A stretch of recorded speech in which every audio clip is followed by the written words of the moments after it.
Yeah, you know what? It's a grind for Yazzie, and but he's doing a great job back behind the plate, and that's priority number one. But on the offensive side, yeah, he's been scoring a lot of balls up, but then they've been right at guys, and he's getting frustrated. So to get that big hit, and a few days ago, he had that big at bat for the walk-off walk, and so to win it again today for us in fine fashion, that was fun. Particularly the way that Roark was pitching. I mean, what did you see from him? He's very efficient. Yeah, very efficient, works quick, just finds a way to miss barrels, and he changes speeds, ball moves late in the zone, and, we had a hard time squaring him up. There was a lot of awkward swings, but that at bat by Jock and Yasiel, and then have that big 3-run blast, 3-run homers win games. So, Roark pitched a heck of a ball game. And Scott, a couple of mistakes for the solo shots, but overall keeps you in the game for 6. Yeah, you know what? That first inning, gave up a homer, but gave up another homer, 0-2 to Espinoza. But outside of that, pretty good. And I told him after he came out of the game, that's something that he needs to build on and feel pretty good about that start. And I think that he was throwing the ball well, made a couple mistakes. 0-2 got went ahead and could have put hitters away. But I think that's going to leave a little sour taste in his mouth. But very, very good start for him. You win 5 straight for the first time this year. Yeah, 5 straight. You get some wine. Yeah, glad you remembered that's right. That's right. 5 straight.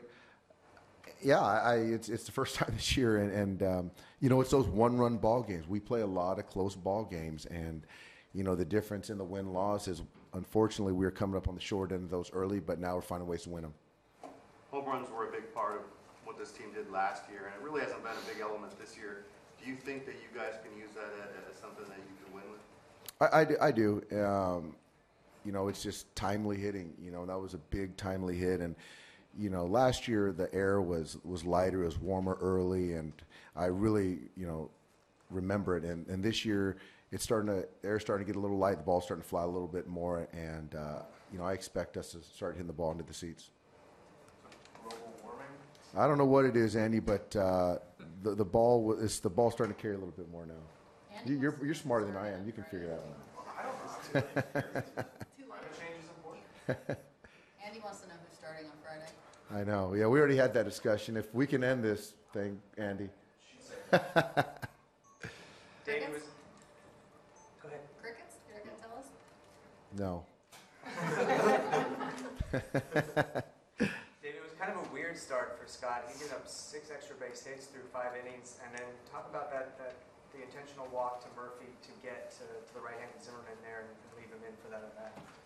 Yeah, it's just, Daniel's one of the best hitters in baseball right now, and not only slugs but drives runs in, hits lefties. He's pretty much an even split guy, and no disrespect to Ryan Zimmerman, but to load the bases and create a force out anywhere, and I'll take our chances with Kaz going against Zimmerman. So I just thought it was a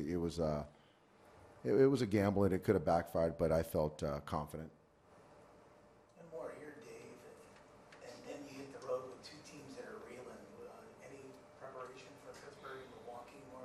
No.